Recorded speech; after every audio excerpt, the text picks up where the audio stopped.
ధనుర్మాసం సందర్భంగా తిరుమల శ్రీవారిని దర్శించుకున్న నర్సరావుపేట ఎమ్మెల్యే డాక్టర్ చదలవాడ అరవింద్ బాబు. ధనుర్మాసం పర్వదినాలను పురస్కరించుకుని నర్సరావుపేట శాసనసభ్యులు డాక్టర్ చదలవాడ అరవింద్ బాబు బుధవారం తెల్లవారుజామున తిరుమలలో కొలువైన శ్రీ వెంకటేశ్వర స్వామివారిని భక్తి శ్రద్ధలతో దర్శించుకున్నారు. ఉదయం స్వామివారి సుప్రభాత సేవ అనంతరం ఆలయంలో ప్రవేశించిన ఎమ్మెల్యే ప్రత్యేక దర్శనం ద్వారా స్వామివారి ఆశీస్సులు పొందారు. ఈ సందర్భంగా ఆలయ అర్చకులు వేద మంత్రోచ్చారణల మధ్య ఎమ్మెల్యేకు తీర్థప్రసాదాలు అందజేశారు. అనంతరం రంగనాయకుల మండపంలో నిర్వహించిన ప్రత్యేక పూజల్లో పాల్గొన్నారు. రాష్ట్ర ప్రజల శ్రేయస్సు, నియోజకవర్గ అభివృద్ధి, ప్రజలకు ఆరోగ్యం, సుఖశాంతులు కలగాలని స్వామివారిని ప్రార్థించినట్లు ఎమ్మెల్యే తెలిపారు. ధనుర్మాసం హిందూ ధర్మంలో అత్యంత పవిత్రమైన కాలమని, ఈ సమయంలో తిరుమల శ్రీవారిని దర్శించుకోవడం విశేష ఫలితాలను ఇస్తుందని ఎమ్మెల్యే పేర్కొన్నారు. తిరుమల ఆలయంలో నెలకొన్న ఆధ్యాత్మిక వాతావరణం మనస్సుకు ప్రశాంతతను ఇస్తుందని అన్నారు. దర్శనం అనంతరం టీటీడీ అధికారులతో ఎమ్మెల్యే కొద్దిసేపు సమావేశమై ఆలయ నిర్వహణ, భక్తులకు అందుతున్న సౌకర్యాలపై చర్చించారు.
కార్మికులందరూ ప్రభుత్వ సంక్షేమ పథకాలను సద్వినియోగం చేసుకోవాలి. నర్సరావుపేట ఎమ్మెల్యే డాక్టర్ చదలవాడ అరవింద్ బాబు. నర్సరావుపేట పాలపాడు రహదారి పనుల్లో కార్మికుల సమస్యలను నేరుగా తెలుసుకున్న ఎమ్మెల్యే డాక్టర్ చదలవాడ అరవింద్ బాబు నర్సరావుపేట నుండి పాలపాడు గ్రామానికి వెళ్లే ప్రధాన రహదారిలో కొనసాగుతున్న రోడ్డు నిర్మాణ పనులను నర్సరావుపేట శాసనసభ్యులు డాక్టర్ చదలవాడ అరవింద్ బాబు బుధవారం పరిశీలించారు. ఈ సందర్భంగా రహదారి పనుల్లో నిమగ్నమైన కార్మికులతో ఎమ్మెల్యే స్నేహపూర్వకంగా మాట్లాడి వారి జీవన పరిస్థితులు, సమస్యలను నేరుగా అడిగి తెలుసుకున్నారు.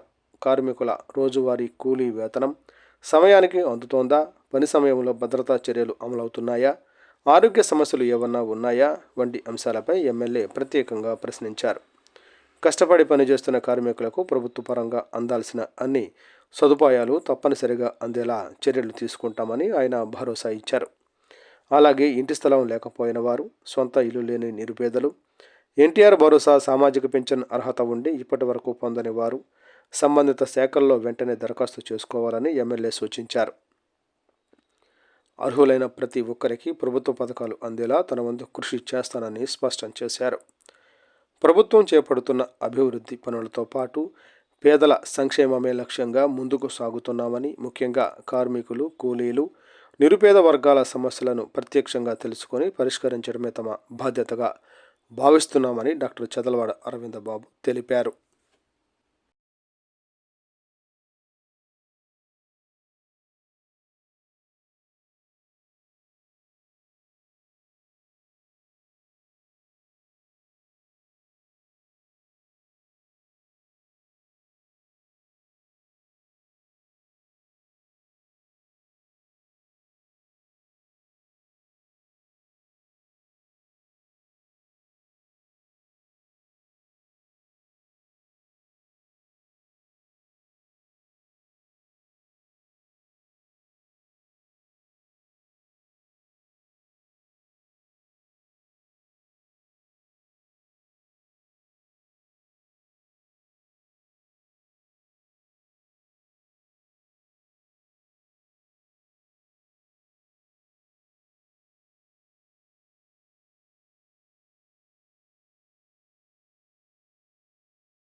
బ్లో అవుట్పై స్పందించిన చంద్రబాబు ఈ నెల 9న ఏరియల్ సర్వే అంబేద్కర్ కోనసీమ జిల్లా మలికిపురం మండలం ఇరుసు మండలంలో గ్యాస్ లీకేజీ ప్రమాదంపై ముఖ్యమంత్రి చంద్రబాబు నాయుడు స్పందించారు. ఈ నెల 9న మండపేటలో రాజముద్రతో కూడిన పాస్ పుస్తకాల పంపిణీలో పాల్గొనబోతున్న సీఎం చంద్రబాబు ముందుగా కోనసీమ బ్లో అవుట్ ప్రాంతాన్ని సందర్శించి ఏరియల్ సర్వే చేస్తామని ప్రకటించినట్లు ఎంపీ హరీష్ బాలయోగి తెలిపారు. పోలవరం పర్యటన ముగించుకుని ఢిల్లీ వెళ్తున్న సీఎం చంద్రబాబుని మధురపూడి విమానాశ్రయంలో ఎంపీ హరీష్ బాలయోగి కలిశారు. ప్రమాద ఘటనకు సంబంధించిన వివరాలను ముఖ్యమంత్రికి వివరించారు. ఈ నేపథ్యంలో పూర్తి వివరాలు తెలుసుకున్న చంద్రబాబు బాధితులకు అండగా ప్రభుత్వం ఉంటుందని హామీ ఇచ్చారు. ఎవరు అధైర్యపడవద్దని, ఏరియల్ సర్వేతో నష్టాన్ని అంచనా వేసి అందరికీ న్యాయం జరిగేలా చూస్తామని చంద్రబాబు తెలిపారు.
రోడ్డు ప్రమాదాల నివారణకు చర్యలు తీసుకోండి.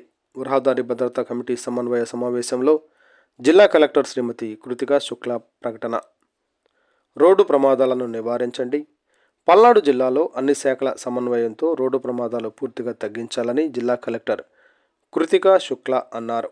ఉదయం ఎస్ఆర్ శంకరన్ వీడియో కాన్ఫరెన్స్ హాల్లో అధికారులతో రహదారి భద్రతా కమిటీ సమన్వయ సమావేశం నిర్వహించిన జిల్లా కలెక్టర్ కృతికా శుక్లా. సమావేశంలో జిల్లా ఎస్పీ బి కృష్ణారావు మరియు వివిధ శాఖల అధికారులు పాల్గొన్నారు. ఈ సందర్భంగా జిల్లాలో రోడ్డు ప్రమాదాల నివారణకు అన్ని చర్యలు తీసుకుంటామని జిల్లా కలెక్టర్ తెలిపారు. ఈ సమావేశంలో రహదారులు భవనాల శాఖ అధికారి గీతారాణి మొట్టమొదట పవర్ పాయింట్ ప్రజెంటేషన్ ఇచ్చారు. జిల్లాలో రోడ్డు ప్రమాదాల నివారణ కొరకు తీసుకోవలసిన అంశాల గురించి వివరించారు. తదనంతరం పల్నాడు జిల్లా ఎస్పీ రోడ్డు ప్రమాదాల డేటాను పవర్ పాయింట్ ప్రజెంటేషన్లో చూపించారు. ఈ సందర్భంగా రోడ్డు ప్రమాదాల నివారణ కొరకు అన్ని చర్యలు తీసుకోవాలని కోరారు. ముఖ్యంగా ఎక్కువ ప్రమాదాలు చోటు చేసుకుంటున్న బ్లాక్ స్పాట్లను క్షుణ్ణంగా పరిశీలించి ప్రమాదానికి కారణాలు గుర్తించి నివారణ చర్యలు తీసుకోవాలని సూచించారు. జిల్లాలో 34 బ్లాక్ స్పాట్స్ ఉన్నాయని వాటిని పరిశీలించి తగు చర్యలు తీసుకోవాలని కలెక్టర్ ఆదేశించారు. రోడ్డు ప్రమాద కేసులను త్వరగా పరిష్కరించి బాధితులకు న్యాయం చేయాలని కలెక్టర్ సూచించారు. అనంతరం జాతీయ భద్రతా రహదారి ఉత్సవాలపై గోడపత్రికలను జిల్లా కలెక్టర్ కృతికా శుక్లా, జిల్లా ఎస్పీ బి కృష్ణారావు ఆవిష్కరించారు. ఈ కార్యక్రమంలో డిఎస్పీలు ఆర్టీసీ ఆర్ఎం రజిత కుమారి, ఎక్సైజ్ శాఖ అధికారి RDO, DMHO doctor Ravi, Narasaraopet state production అధికారులు తదితరులు పాల్గొన్నారు.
నియోజకవర్గ వైఎస్ఆర్ కాంగ్రెస్ పార్టీ తరఫున హృదయపూర్వక ధన్యవాదాలు వారిద్దరికి కూడా తెలియజేస్తాం.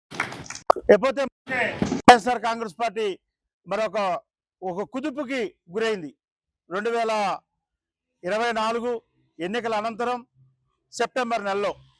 ఎందుకనంటే అప్పటి వరకు పెద్దగా ఉన్నటువంటి నియోజకవర్గ పెద్ద మరి ఒక్కసారిగా పార్టీని వీడిపోవటం, అప్పుడే మన ఎన్నికల్లో ఓడిపోయి కనీసం 3 నెలలు కూడా కాకపోవటం, మరి ఆ సందర్భంలో ఒక పెద్ద నాయకత్వం పార్టీ నుంచి వెళ్ళిపోతే పార్టీకి అండెవరు, దిక్కెవరు, పార్టీని కాపాడేది ఎవరు, పార్టీని రక్షించేది ఎవరు, పార్టీలో ప్రతిపక్షంలో ఉన్నాం, ఇప్పుడే మరి అధికారంలోకి తెలుగుదేశం పార్టీ వచ్చింది, ఒక పక్క రెడ్ బుక్ రాజ్యాంగం అంటున్నారు, ఒక పక్క దాడులు చేస్తా ఉన్నారు, రాష్ట్ర వ్యాప్తంగా వైఎస్ఆర్ కాంగ్రెస్ పార్టీ నాయకులు కార్యకర్తల ఇళ్లు ధ్వంసం చేస్తా ఉన్నారు, తప్పుడు కేసులు పెడతా ఉన్నారు.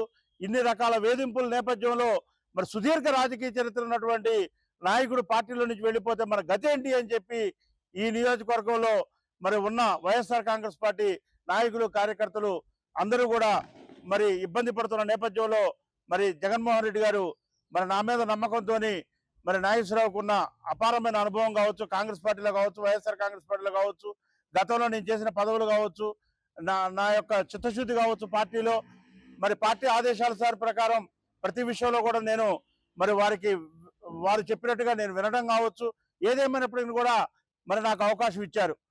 దానికి మరి మీ అందరికీ కూడా నేను వచ్చి మరి నాకు ఇట్లా అవకాశం ఇచ్చారు, వైఎస్ఆర్ కాంగ్రెస్ పార్టీ తరఫున నియోజకవర్గ ఇన్ఛార్జిగా నాకు ఇచ్చారు అని చెప్పి మీ అందరినీ కూడా నేను కోరితే మీ అందరూ కూడా మరి ఎంతో పెద్ద మనసుతోని నా మీద నమ్మకంతో మీ అందరూ ఆ రోజు నుంచి కష్టకాలంలో ఆ రోజున అసలు నేను పదవి తీసుకున్నప్పుడు నియోజకవర్గంలో ఎవరు వైఎస్ఆర్ కాంగ్రెస్ పార్టీలో ఉన్నారో అర్థం కాల, ఎవరు జనసేనకి వెళ్ళారో అర్థం కాల, ఎవరు స్తబ్దుగా ఉన్నారో అర్థం కాల, ఎవరు తెలుగుదేశం పార్టీకి వెళ్ళి మొగ్గు చూపుతున్నారో అర్థం కాల, ఎవరు తెలుగుదేశం అంటే భయపడుతున్నారో అర్థం కాల. కానీ ఆ నేపథ్యం నుంచి మరి రోజు నాకు మద్దతు తెలియజేస్తూ వైఎస్ఆర్ కాంగ్రెస్ పార్టీ పిలిపించే కార్యక్రమాలు ప్రతి దాంట్లో కూడా మన సొంత కార్యక్రమం ఇది, దీన్ని విజయవంతం చేయాలి, మాకు వ్యక్తులు ముఖ్యం కాదు, పార్టీ ముఖ్యం, జగన్మోహన్ రెడ్డి గారే ముఖ్యం అని చెప్పి మరి మీ అందరూ కూడా బాధ్యతగా ఉండి మరి మీరు పార్టీని నడిపిస్తున్న విధానం బట్టే ఇవాళ ఈ జిల్లాలోనే కాదు రాష్ట్రంలో కూడా ఇవాళ వైఎస్ఆర్ కాంగ్రెస్ పార్టీ బలమైన నియోజకవర్గాలు ఏంటి అని అంటే టాప్ ఒక 20-30 నియోజకవర్గాలు వస్తే అది జగ్గైపేట ప్లేస్ కూడా ఆ 20-30లో మీరు చేర్చారంటే మీ అందరికీ కూడా హృదయపూర్వకంగా నమస్కారాలు తెలియజేస్తూ మరి ఆ రోజు నుంచి కూడా నాకు నియోజకవర్గంలో మరి వచ్చిన లీగల్ సెల్గా మరి ఆ రోజున శ్రీనివాస్ గారు నా వెంట వచ్చారు. వైఎస్ఆర్ కాంగ్రెస్ పార్టీ సమన్వయకర్తగా నాకు ఇవ్వకముందు నాతోనే ఉన్నారు, ఇచ్చిన తర్వాత కూడా పార్టీకి వెన్నుదన్నుగా నేను ఉంటాను అని చెప్పి ఆ రోజున మరి బలంగా నిలబడి మరి పెనగంచిపురంలో ఒక కేసు అయింది.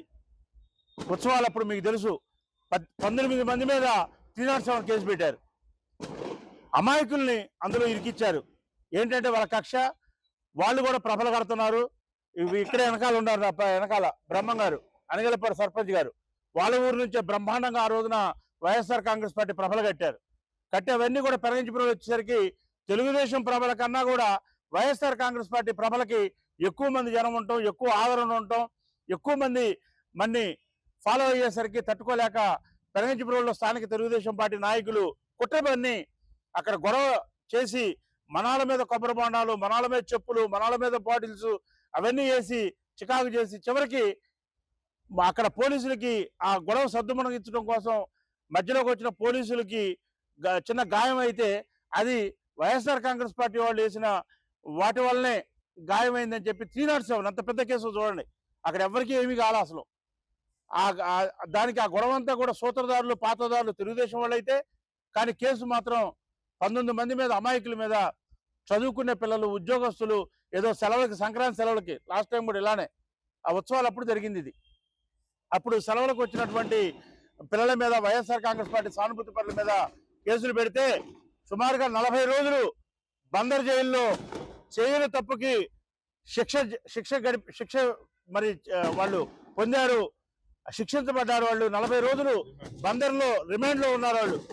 అయితే మరి ఆ రోజున YSR Congress party legal cell తరఫున మన శ్రీనివాస్ గారికి చెప్పాం, ఏం చేస్తారో తెలియదండి, మీరు నందిగామ కోర్టులో బెయిల్ తీసుకుంటారా, హైకోర్టులో తీసుకుంటారా, ఏం చేస్తారో తెలియదు, వాళ్ళు మాత్రం బయటికి రావాలి, వాళ్ళకి ఎటువంటి రూపాయి ఖర్చు కూడా వాళ్ళ మీద ఉండకూడదు అంటే ఆ చెప్పిన రోజు లగాయితూ మరి వాళ్ళు అరెస్ట్ రిమాండ్ చేసిన గవర్నమెంట్ హాస్పిటల్కి వచ్చిన కోర్టు దగ్గర నుంచి మళ్ళీ పంపించే దాంట్లో కానీ అక్కడి నుంచి బందర్ వెళ్ళేదాకా మళ్ళీ బందర్ నుంచి మరి ఇక్కడ నందిగామలో సుమారుగా ఒక 5-6 సార్లు బెయిల్ రిజెక్ట్ అయింది. అయినా కానీ ఎక్కడ కూడా మరి డేలా పడకుండా హైకోర్టు కంటే కూడా హైకోర్టుకి అక్కర్లేదండి, నేను మీకు తీసుకొచ్చే బాధ్యత రాది. ఈ 307 పెద్ద కేసు, కానిస్టేబుల్ కొట్టారని అన్నారు కాబట్టి ఇది పెద్ద కేసు అయింది అని చెప్పి దగ్గరుండి రూపాయి ఖర్చు వాళ్ళ దగ్గర తీసుకోలేదు, రూపాయి నా దగ్గర కూడా ఆశించలా. ఉచితంగా మరి వారికి 16 మందికి మొట్టమొదట బెయిల్ రావడం జరిగింది. మరి న్యాయ పోరాటం చేశారు. 16 మందిని భద్రంగా మనమే వాహనాలు పెట్టి బందర్ నుంచి వాళ్ళ ఇంటికి తీసుకొచ్చి వాళ్ళ ఇంటికి వెళ్ళిన తర్వాత ఇంటికి పోయి వాళ్ళకి అప్పచెప్పడం జరిగింది. అలానే మరొక 3 హైకోర్టు నుంచి యాంటిసిపేటరీ బెయిల్ తేవడం జరిగింది. ఇవన్నీ ఒక కేసు గురించి నేను చెప్పగలిగా, అన్ని కేసుల గురించి నేను చెప్పలేను. రోజులో నేను 4-5 సార్లు పార్టీలో ఎవరన్నా ఏదైనా ఊళ్ళో ఇబ్బంది పడితే న్యాయ సలహాలు అడుగుతూ ఉంటా. అలానే ఏదైనా కేసులు పేదవాళ్ళు వస్తే వాళ్ళ గురించి కూడా చెప్తా ఉంటా. మనకి కూడా లీగల్ టీము చాలా గట్టిగా ఉంది. బూడిద నరసింహారావు ఉన్నారు, మన మండల పార్టీ అధ్యక్షుడు, ఆయన న్యాయవాది కూడా. అలానే ఇప్పుడు దాసరి నాగేశ్వరరావు వచ్చారు ఇక్కడికి. అలానే మన మహిళా సోదరిమణి శేషకుమార్ గారు అని సోదరిమణి, పాపం ఈవిడ గట్టిగా చప్పట కొట్టాలి, యువ న్యాయవాది వారు కానీ. అలానే మనకి భిక్షమయ్య గారు మన జిల్లా ప్రధాన కార్యదర్శిగా మరి వారికి ఇవ్వడం జరిగింది. వైఎస్ఆర్ కాంగ్రెస్ పార్టీ తరఫున జిల్లా ప్రధాన కార్యదర్శి. ఒకసారి నమస్కారం పెట్టాలి సార్, మీరు పరిచయం కావాలి అందరికీ. వారిది పెదమోదుపల్లి వారిది. అలానే మరి నియోజకవర్గ లీగల్ సెల్ అధ్యక్షుడిగా సోదరుడు ఓర్సు రాజు గారికి ఇవ్వడం జరిగింది. నమస్కారం పెట్టు, అందరూ చూడాలి అతన్ని. చిల్లకల్లి వాస్తవ్యుడు.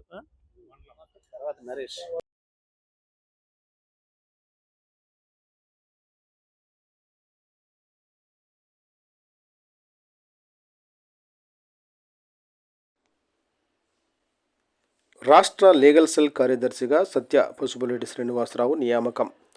శుభాకాంక్షలు తెలియజేసిన వైఎస్ఆర్ కాంగ్రెస్ పార్టీ నాయకులు, అభినందించిన జగ్గైపేట నియోజకవర్గ YSRCP in charge Tanniru Nageswararao. NTR జిల్లా today TV staff reporter Cheni Rambabu. Jaggaiahpet నియోజకవర్గం వైఎస్ఆర్సీపీ కార్యాలయం నందు వైఎస్ఆర్ కాంగ్రెస్ పార్టీ అధినేత వైఎస్ జగన్మోహన్ రెడ్డి, జిల్లా పార్టీ అధ్యక్షులు దేవినేని అవినాష్ సిఫార్సుతో YSR Congress party legal cell కార్యదర్శిగా పసుపులేటి సత్య శ్రీనివాసరావు నియమితులైన సందర్భంగా వైఎస్ఆర్సీపీ నాయకులతో కలిసి శాలువాతో ఘనంగా సన్మానించి శుభాకాంక్షలు తెలియజేసిన జగ్గైపేట నియోజకవర్గ వైఎస్ఆర్సీపీ ఇన్ఛార్జి తన్నీరు నాగేశ్వరరావు. ఈ సందర్భంగా ఆయన మాట్లాడుతూ, పసుపులేటి సత్య శ్రీనివాసరావుకు లీగల్ సెల్ కార్యదర్శిగా రావడం నియోజకవర్గానికి గర్వకారణంగా ఉందని, నియోజకవర్గంలో అధికార పార్టీ ఆగడాలతో కార్యకర్తలు, నాయకులు పడుతున్న ఇబ్బందులతో తప్పుడు కేసులకు బనాయించి బలైన వారిని ఈ లీగల్ సెల్ భరోసాగా ఉంటుందని తెలియజేశారు. అనంతరం పలువురు నాయకులు సత్య శ్రీనివాసరావును పూల బొకేలతో ఘనంగా సన్మానించి శుభాకాంక్షలు తెలిపారు. ఈ కార్యక్రమంలో న్యాయవాదులు, లీగల్ సెల్ సభ్యులు, జగ్గైపేట నియోజకవర్గ వైఎస్ఆర్సీపీ నాయకులు, కార్యకర్తలు, అభిమానులు తదితరులు పాల్గొన్నారు.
అమరావతి ఇవాటి నుంచి ఏపీలో రెండో విడత ల్యాండ్ పూలింగ్.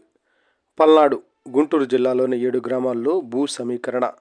20,494 ఎకరాల సమీకరించనున్న ప్రభుత్వం. ల్యాండ్ పూలింగ్పై రైతులకు అవగాహన కల్పించనున్న ప్రభుత్వం. Railway station, inner ring road, sports city కోసం భూ సమీకరణ.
పల్నాడు జిల్లా నరసరావుపేట నియోజకవర్గం రొంపిచెర్ల మండలం విప్పర్ల సమీపంలోని సుబాబుల తోటలో పేకాట ఆడుతున్న 5గురిని అరెస్టు చేసినట్లు ఎస్ఐ లోకేశ్వరరావు తెలిపారు. విశ్వసనీయ సమాచారం మేరకు దాడి చేసి వారిని అదుపులోకి తీసుకున్నట్లు చెప్పారు. వారి వద్ద నుండి 7,100 నగదు స్వాధీనం చేసుకున్నట్లు వెల్లడించారు. పేకాట వంటి అక్రమ కార్యకలాపాలపై కఠిన చర్యలు తీసుకుంటామని రొంపిచెర్ల ఎస్ఐ లోకేశ్వరరావు హెచ్చరించారు.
సత్తెనపల్లిలో గత రాత్రి పేకాట క్లబ్పై దాడి చేసిన పోలీసులు. సుమారు 50 మంది పేకాట రాయుళ్లను అదుపులోకి తీసుకున్న పోలీసులు. జోదుల వద్ద లక్షల్లో నగదు స్వాధీనం చేసుకున్న పోలీసులు. పేకాట క్లబ్పై జరిగిన దాడిని గోప్యంగా ఉంచుతున్న పోలీసులు.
వంకాయలపాడు గ్రామంలో అక్రమ జూదంపై ఎడ్లపాడు పోలీసుల దాడి. వారి వద్ద నుంచి 31,450 రూపాయల నగదు స్వాధీనపరుచుకున్న పోలీసులు. ఎడ్లపాడు పోలీస్ స్టేషన్ పరిధిలోని వంకాయలపాడు గ్రామ శివారు ప్రాంతంలో అక్రమంగా జూదం నిర్వహిస్తున్నారన్న సమాచారం మేరకు ఎడ్లపాడు ఎస్ఐ టి శివరామకృష్ణ ఆధ్వర్యంలో దాడి నిర్వహించారు. దాడిలో జూదం ఆడుతున్న 7 వ్యక్తులను అదుపులోకి తీసుకుని వారి వద్ద నుంచి 31,450 రూపాయల నగదు స్వాధీనం చేసుకున్నారు. ఈ సందర్భంగా ఎస్ఐ శివరామకృష్ణ మాట్లాడుతూ ఘటనకు సంబంధించి చట్ట ప్రకారం కేసు నమోదు చేసి దర్యాప్తు చేపట్టారని తెలిపారు. అక్రమ కార్యకలాపాలు ముఖ్యంగా జూదం వంటి నేరాల్లో ఎవరూ పాల్గొనరాదని ప్రజలకు సూచించారు. అలాగే గ్రామాలలో ఇలాంటి చట్ట విరుద్ధ కార్యకలాపాలపై సమాచారం లభించిన వెంటనే సమీప పోలీస్ స్టేషన్కు లేదా 100కు ద్వారా తెలియచేయాలని ప్రజలను కోరారు. పోలీసులు ఇలాంటి అక్రమ కార్యకలాపాలపై కఠిన చర్యలు తీసుకుంటామని తెలిపారు.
వీళ్ళందరూ రిసెప్షన్లో వచ్చిన వాళ్ళ ఏమైనా క్లియరెన్స్ ఉంటే నోట్ చేసుకుంటాం. ఏం అర్థం చేసుకున్నారు కే రాజభూషణ్ ఈకేవైసీ అంటే వీళ్ళు ఆన్లైన్లో పెట్టుకుంటారు సార్. ఏం పెడతారు? తమ్ము ఇప్పుడు వెహికల్ ట్రాన్స్ఫర్స్ అయ్యేటప్పుడు ఎవరైతే ఉంటారో వాళ్ళు ఆ రిజిస్ట్రేషన్ చేయాలి. ఆ వెహికల్కి ఆధార్ ఇచ్చేస్తారు సార్, మ్యాప్ చేస్తారు. వాటిలో ఏమైనా ప్రాబ్లమ్స్ ఉంటే ఎర్లీ ఆఫ్ టోల్స్ కోసం వెంటనే అప్లై చేస్తారు. ఏ పోర్టల్? వాహన పోర్టల్. వాహనం వెహికల్కి సంబంధించి అన్నీ వాహన పోర్టల్ ఉంటాయి సార్. సారథి పోర్టల్ అంతా లైసెన్స్ రిలేటెడ్ ట్రాన్స్ఫర్ చేస్తారు. సార్ ఇక్కడ ఈ ఎంబీఐ ఆఫీస్లో కూడా మీరు డిఎల్ ఇష్యూ చేస్తారా? డ్రైవింగ్ టెస్ట్లు ఎల్ఆర్లు ఇచ్చి డ్రైవింగ్ టెస్ట్ చేస్తాం సార్. సో 6 ఉన్నారు మీ ఆఫీస్లో. ఓకే. ఎవరెవరు? Ramakrishna Reddy sir inspector sir. Okay. ఈరోజు 8 శ్రీ ఏ నాయక్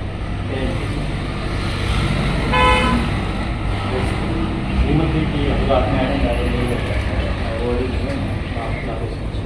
సిఎల్ 5లో సిఎల్ ఉన్నారు.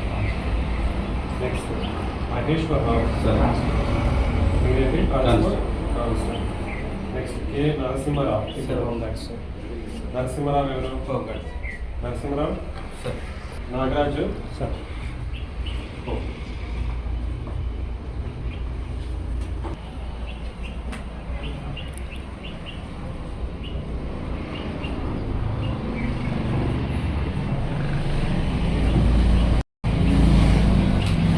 ఏం చేస్తారు కలెక్షన్? ఇప్పుడు ఎవరు కూర్చుంటారు? ఏం చేస్తారు మీరు? సార్ ఈ కేవైసీకి వచ్చిన వాళ్ళు వాళ్ళ ప్రాబ్లం అదే registration correction register, driving licence correction register. ఇందులో ఏం చేస్తారు? లాగిన్ ఓపెన్ చేసి home guard online account sir. ఇప్పుడు ఎవరైనా వస్తారు వెళ్ళాలి. ఇదిగో తమ్ముడు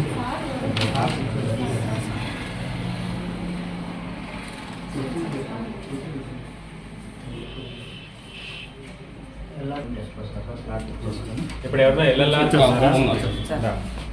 టెస్ట్ వెళ్తాం. వెరిఫై చేసుకోవాలి. శాస్త్రం చేసుకున్నాను. ఇది ఫస్ట్ ఆఫీస్ కొత్తపేట ఇదేనా? అయిపోయిందా? Unit office Kothapeta. కొత్తపేట ఇది సార్. ఓకే. ఇది ఏం స్క్రూటినీ చేస్తారు ఇప్పుడు? ఇది అడ్రస్ వెరిఫై చేస్తాం సార్. ఎవరు చేస్తారు స్క్రూటినీ? క్లర్క్ చేస్తాం సార్. ఎవరమ్మా ఏం స్క్రూటినీ చేస్తారు మీరు? కావాలి మనకి అడ్రస్ మన డ్యూరేషన్ కాదా అని చెక్ చేస్తాం సార్. చెక్ చేశారా? ఇప్పుడే వచ్చేస్తాం చెక్ చేసుకుంటారా? ఈ 410 రూపాయలు ఎక్కడ కట్టారు మీరు? ఎక్కడ? ఏంటి? కంప్యూటర్ సెంటరా? సచివాలయం? CSC centre sir. అదొకసారి ఇవ్వండి. ఆన్లైన్లో అదొకసారి అది ఇక్కడ ఎందుకు కట్టకూడదు మీరు? గవర్నమెంట్ ఈ receipt for online driving licence application, office name, applicant name, date of birth, reference application application. వీళ్ళు ఆన్లైన్లో ఎక్కడన్నా వీళ్ళు ముందుగానే ప్రీ బుక్ చేసుకొని రావచ్చు సార్. ఇష్యూ న్యూ లైసెన్స్ అంటే ఇది ఎక్కడ చేశారు మీరు? కామన్ సర్వీస్ సెంటర్లో చేశారా? ఏంటది? ఎక్కడ ఈ 410 రూపాయలు ఎక్కడ కట్టారు మీరు? లైసెన్స్ ఇచ్చాక అప్లై చేసుకున్నాను సార్. ఎక్కడ అది? చిన్నగంజంలో ఎల్ఐసి ఉండేది. గా మనం కూడా ఆన్లైన్ అప్లై చేసుకోవచ్చు సార్. పేమెంట్ ఎక్కడ చేస్తారు? పేమెంట్ కూడా వాళ్ళే చేసేస్తారు సార్. ఆన్లైన్ లోనే చేసేది. మన మొబైల్లో కూడా చేసుకోవచ్చు సార్. మొబైల్ ఎక్కడైనా చేయొచ్చు. చేసుకోవచ్చు. ఈ రోజు వాళ్ళు ఏంటంటే కూడా అక్కడే చేసేసి నెక్స్ట్ ఏముంది? ఇదేంటి? మీ దాంట్లో బయోమెట్రిక్ అటెండెన్స్ కూడా ఉందా? బయోమెట్రిక్ వరల్డ్ టెస్ట్లో పెట్టాలి కానీ అది మేము ఆన్ ఫీల్డ్లో ఎక్కువగా ఇది నోట్బుక్ బయోమెట్రిక్ ఇంప్లిమెంట్ చేయడం లేదా మీరు? ఇంకేముంది? ఒక క్లర్కే సార్ నాకు.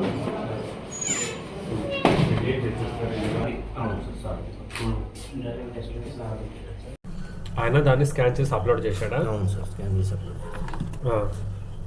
తర్వాత కూడా సార్ డేట్ మంత్ ఉంటుందో లైసెన్స్కి అది వేస్తారు. వస్తుంది సార్. అది ఒకసారి క్రాస్ చెక్ చేసుకొని అడ్రస్ అయినా చెక్ చేసుకొని సార్ ఎగ్జామ్ క్వశ్చన్ బ్యాంక్. రోజు ఎంతమంది ఉంటారు వెళ్ళారు? దాదాపు 10 to 15 మెంబర్స్ వస్తారు సార్. ఈరోజు ఎంతమంది వచ్చారు? ఇది 6 7 సార్. ఎల్ఎల్. నెక్స్ట్ ఇది ఎక్కడ మీరు చెక్ చేస్తున్నారు?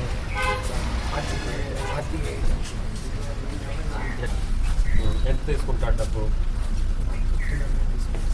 ఒక ఎల్ఎల్ఆర్ చేయించాలంటే మీరు ఆయన దగ్గరికి ఎందుకు వెళ్ళాలి? మీరు నేరుగా ఎక్కడికే రావచ్చు కదా. ఆయన దగ్గరికి వెళ్ళాలని మీకు ఎట్లా తెలుసు? ఏం చేస్తాడు అతను?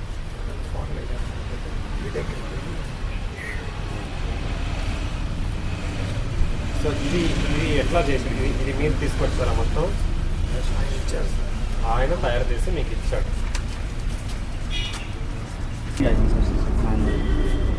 అప్రూవల్ అయ్యాక డ్రైవింగ్ లైసెన్స్. అది న్యూ డిఎల్ ఆల్రెడీ ఉంది కదా, motor cycle with gear issue new DL already ఉంది కదా.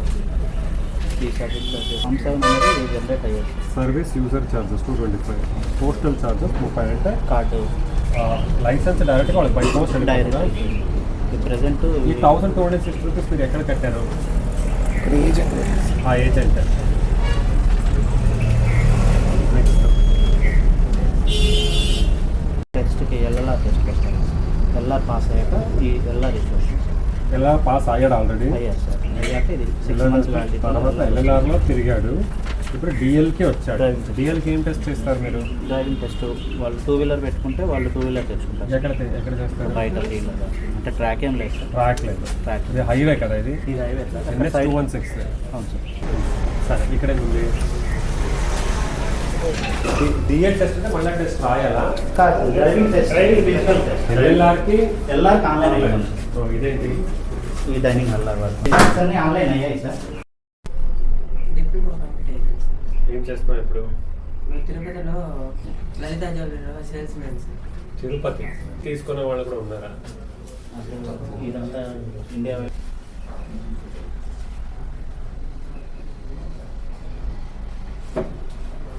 తేలిక అంటే లైట్ లైట్.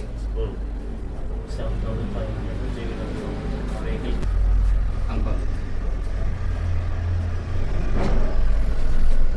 ఓకే. ఆయన టెస్ట్ రాస్తున్నాడు. ఈ రోజే పెండింగ్ ఉంది సార్. అదంటే ఇది 1 by 1 ఓపెన్ అవుతుంది సార్ మనకి. ఆ రోజు ఈవినింగ్ ఓకే. ఇంకేముంది? ఇది కొత్త రినీవల్ లైసెన్స్ తీసుకున్నాక ఇది మీకు తెలుసా లేదా ఏజెంట్ దగ్గర వెళ్తామా? ఆన్లైన్ మీకు తెలుసా? తెలీదు. మీరు దీన్ని పబ్లిసిటీ ఎట్లా చేస్తున్నారు మీరు? మీకు పోస్టర్స్ లేవు కదా, మీరు ఇక్కడ అక్కడ కూడా ఉంది, మీకు నోటీస్ కూడా ఉంది, వాహనం గురించి సారథి గురించి ఏమేమి సేవలు ఆన్లైన్ ఉంది, ఏ సేవకి ఏమి రుసుము, మీరు ఏమి పోస్టర్ ఎక్కడ పెట్టలేదు. పెట్టండి ఇమీడియట్గా. మోటార్ వెహికల్ ఇన్స్పెక్టర్ చీరాల కార్యాలయాన్ని సర్ప్రైజ్ ఇన్స్పెక్షన్ చేయటం జరిగింది. జిల్లా మొత్తం ప్రజలకి వివిధ సేవలు అందించే కార్యాలయాలు ఇప్పటి నుంచి సడన్ ఇన్స్పెక్షన్స్ అనేది ఉంటాయి. సూపర్విజన్ అనేది చాలా ముఖ్యం. పర్యవేక్షణం అంటే వివిధ డిపార్ట్మెంట్లు ఎలా పనిచేస్తున్నాయి, వివిధ కింద స్థాయి అధికారులు ఎలా పనిచేస్తున్నారు, అందులో పబ్లిక్తో ఉన్నటువంటి టచ్ పాయింట్స్ అంటే ప్రజలు వచ్చి ప్రభుత్వ సేవల్ని అందుకునే ఎక్కడెక్కడ ఉన్నాయి అవన్నీ కూడా ముమ్మరంగా ఇన్స్పెక్షన్స్ అనేది జరుగుతుంటాయి. దీని గురించి మన ఎక్స్పెక్టేషన్ ఏంటి, ప్రభుత్వం ఏం ఎక్స్పెక్ట్ చేస్తుందని కూడా అన్ని జిల్లా అధికారులకి క్షేత్రస్థాయి అధికారులకి తెలియచేయడం జరిగింది. అవి నిజంగా ఫీల్డ్లో కనబడుతున్నాయా, ఎక్కడైనా లోపదోషాలు ఉంటే వాళ్ళపైన చర్యలు తీసుకోవడానికి ఈ ప్రక్రియని మొదలుపెట్టాము. మొన్న సబ్ రిజిస్టర్ ఆఫీస్కి వెళ్ళడం జరిగింది. ఈరోజు ట్రాన్స్పోర్ట్ డిపార్ట్మెంట్ అలాగే వివిధ డిపార్ట్మెంట్ కూడా వితౌట్ నోటీస్ సడన్ ఇన్స్పెక్షన్ మనం రావడం జరుగుతుంది అనేది ఇది కాన్సెప్ట్. ఇందులో ముఖ్యంగా ప్రజలందరూ తెలుసుకోవాల్సింది ఏంటంటే చాలా వరకు సేవలు ఆన్లైన్లో ఇప్పుడు ఉన్నాయి. వాట్సాప్ గవర్నెన్స్ కూడా ఉంది. ఇప్పుడు ఇక్కడే చూసుకుంటే ఈ డ్రైవింగ్ లైసెన్స్ సంబంధించిన సేవలన్నీ కూడా సారథి అనే ఒక పోర్టల్, ఇది కేంద్ర ప్రభుత్వం వారు చేసినటువంటి పోర్టల్, మొత్తం దేశంలో ఇదే పోర్టల్. అలాగే రిజిస్ట్రేషన్ సంబంధించినటువంటి మన వివిధ సేవలన్నీ కూడా మనకు వాహన్ అనే పోర్టల్లో జరుగుతాయి. సో ఇది రాబోయే రోజుల్లో దీని గురించి పోస్టర్స్, చిన్న చిన్న వీడియోస్ కూడా తెలియజేస్తాము. అందరూ కూడా దీని గురించి మీరు అవగాహన పెంచుకోవాలి. సో దట్ మీరు ఆన్లైన్లోనే మీరు స్లాట్ బుకింగ్ చేసుకోవచ్చు, ఆన్లైన్లో మీరే పేమెంట్ చేసుకోవచ్చు అని మీ అందరి ద్వారా నేను అందరికీ మనం చూసుకుంటే ఇక్కడ ప్రజలకి తెలియాల్సినటువంటి అంశాలు ఎక్కడ కూడా డిస్ప్లే లేదు. సో అవి పోస్టర్స్ పెట్టమన్నాం. అంటే వివిధ ఈ ఆఫీస్లో మీకు అందుబాటులో ఉన్నటువంటి సేవలు ఏంటి, దాని రుసుము ఏంటి, ఎన్ని రోజుల లోపల మనం చేస్తారు, ఏ అధికారి దానికి సంబంధించిన వాళ్ళు, అలా ప్రజలకి తెలియజేయాల్సినటువంటివి లేవు. దీని గురించి మధ్యాహ్నం అన్ని మోటార్ వెహికల్ ఇన్స్పెక్టర్స్ని పిలిచి సమావేశం చేయటం జరుగుతుంది. అంతే కాకుండా ఇక్కడ ఆన్లైన్లో మనం మెయింటైన్ చేయాల్సిన కొన్ని రిజిస్టర్స్ ఉన్నాయి. For example attendance. సో అవి కాకుండా వీళ్ళు మాన్యువల్గా చేస్తూ ఉన్నారు. అది కూడా అందరికీ కూడా డైరెక్షన్స్ ఇవ్వడం జరుగుతుంది.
రేపల్లె రూరల్ మండలం మోర్లవారిపాలెం పంచాయతీ వేజండ్లవారి లంక గ్రామంలో 36 లక్షలతో 15వ ఆర్థిక సంఘం నిధులతో ఆరోగ్య సంరక్షణ భవన నిర్మాణానికి శంకుస్థాపన కార్యక్రమంలో పాల్గొన్న మంత్రివర్యులు శ్రీ అనగాని సత్యప్రసాద్ గారి సోదరులు అనగాని శివప్రసాద్ గారు మరియు తదితరులు.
సార్ నా పేరు శ్యామల, మాది సంతజూటూరు 1వ అంగన్వాడీ సెంటరు.